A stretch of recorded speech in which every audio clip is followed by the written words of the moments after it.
Meus queridos alunos, vamos a mais uma videoaula. Nós vamos falar hoje sobre estruturas de seleção.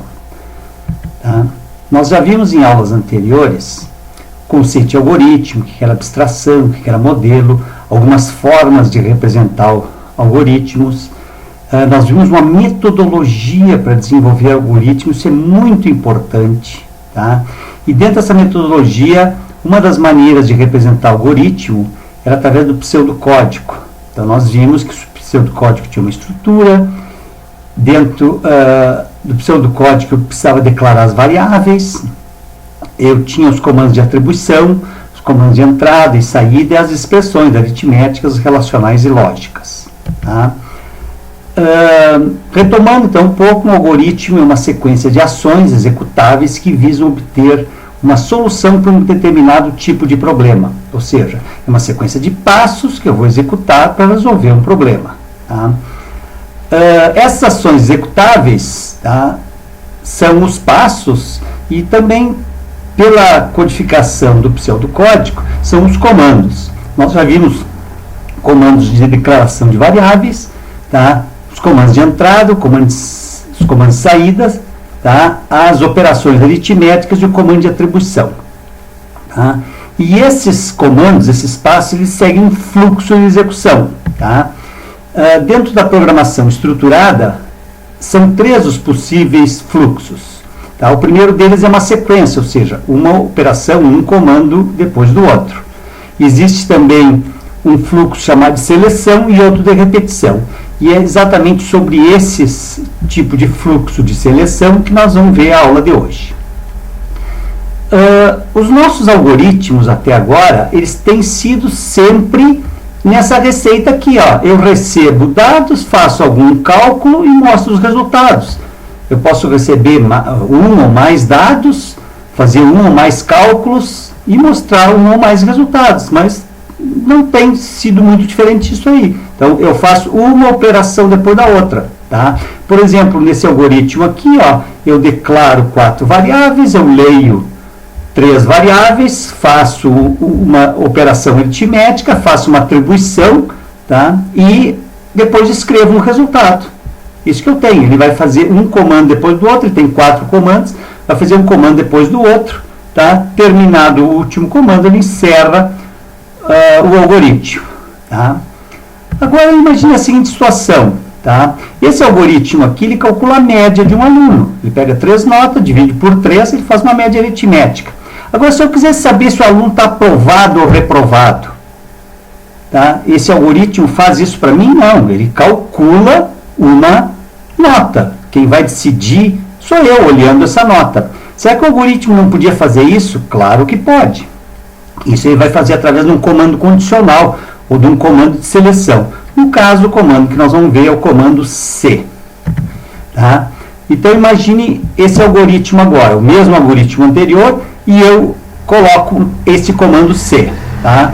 Então, depois de declarar as variáveis, ler as 3 notas, calcular a média, mostrar a média, eu executo esse comando C. Então, se a média for maior ou igual a 6, então escreve aprovado. Se não, escreve reprovado. Tá? Então, através desse comando, além de ele fazer o cálculo da média, ele ainda diz se o aluno está aprovado ou reprovado. Tá? Vamos ver como é que funciona esse comando C. Tá? Então, o comando C, ele pega uma condição. Se essa condição for verdadeira, ele vai executar o comando que está depois da cláusula então. Se não, se essa condição não for verdadeira, ele vai executar o que tem depois da cláusula senão, que no caso aqui é escreva reprovado. Então, a sintaxe, ou seja, a maneira como se escreve esse comando é essa aqui, ó, se uma condição, então um comando, se não, outro comando, fim C.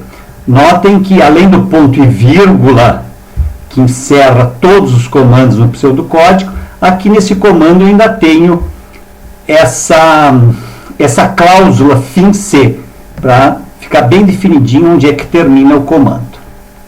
Tá? Como é que funciona esse comando? Tá? Então, o comando funciona da seguinte maneira. Se essa condição for verdadeira, ele vai executar o que está depois do então. Se essa condição for falsa, e lembre que uma condição ou é verdadeira ou é falsa, não existe uma outra hipótese, tá? Ele vai executar, então, um ou outro comando. Tá? As condições são aquelas expressões relacionais que são executadas através dos 6 operadores relacionais, que é o igual, menor que, menor ou igual, maior ou igual ou diferente. Tá?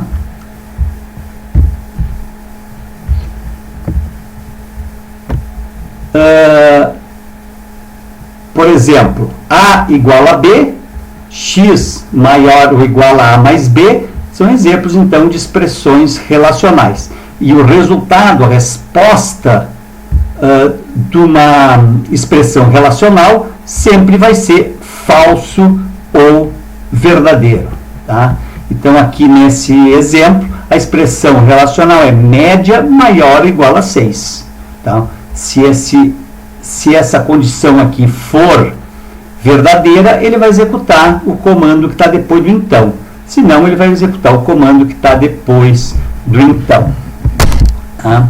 Notem um detalhe importante aqui na sintaxe do comando C. Tá? Lembram dessas chavezinhas aqui, ó? Tá? Isso aqui não é chave, é colchete. Lembram desses colchetes aqui, ó? Isso aqui indica a opcionalidade de alguma coisa dentro de um comando. Tá?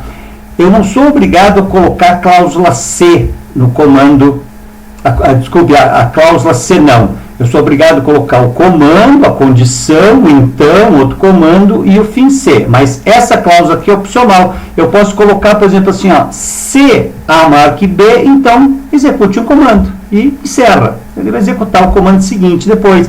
Tá? Então, se for verdadeiro, ele vai executar esse comando. Se não for verdadeiro, ele não executa esse comando. Então, essa parte aqui do C não, ela é opcional dentro do comando C. Outro detalhezinho importante é o seguinte. Na sintaxe do comando C, eu posso colocar aqui, eu falei em comando. Na realidade, eu posso colocar qualquer comando, inclusive o próprio comando C. Aqui nesse exemplo, eu coloquei aqui, ó, se A maior que B e A maior que C, então escreva um comando. Lá no C não, eu podia colocar outro comando, e coloquei outro comando C. Então, se B maior que C, então ele escreve alguma coisa, se não, ele faz outra coisa. Note que aqui, como eu tenho um C dentro do outro C, eu vou ter que ter dois fim, ó. Esse C aqui tem esse então e esse não, e esse fim C. Aqui a mesma coisa, esse C tem um então, um C não e um fim C. Tá? Aqui nesse slide anterior, eu fiz duas condições aqui unidas por um operador lógico E. Tá? Então, essa condição, além das operações relacionais, eu ainda posso ter mais de uma operação relacional ligadas pelo operador E ou pelo operador OU. Então, lembrando aqui, os operadores E ou não, tá? A tabela verdade deles, tá? Em que eu pego duas condições, aqui no caso, a condição A e a condição B. Tá? Se A e B for verdade, então A e B também é verdade. Se A e B forem verdade, A ou B também é verdade. Tá? Então, essa é a tabela verdade das três operações, E, ou e não. Tá? Outra coisa importante dentro desse comando é o seguinte: depois do então, ou depois do senão, eu posso colocar um comando só. Se eu precisar colocar mais de um comando, eu tenho que usar um bloco. O que é um bloco? Tá? É um grupo de comandos ou de ações iniciada pela palavra início e terminada pela palavra fim. Tá? Então, início e fim aqui marcam um bloco. Tá? Pessoal, todo esse conteúdo está lá no livro Texto, Lógica de Programação do Forbelione. capítulo 3, que fala sobre os controles, os fluxos de operação, e falam dos comandos sequenciais, dos comandos de seleção e dos comandos de repetição. Dê uma olhada lá, é importante isso aí, tá? Para vocês fundamentarem o conhecimento de vocês. Lá, inclusive, tem bastante exercício para vocês fazerem, tá? Então, essa videoaula eu fiz a partir do livro do Forbelione, e também tem material para vocês darem uma olhada lá no meu canal Professor Ricardo Anes. Tem o link aí para vocês acessarem. Esta videoaula está nesse canal, e tem outras videoaulas também sobre esse conteúdo de algoritmo, tá? Então, estudem. E tem um link aqui embaixo, tá, com exercícios para fazer sobre esse conteúdo.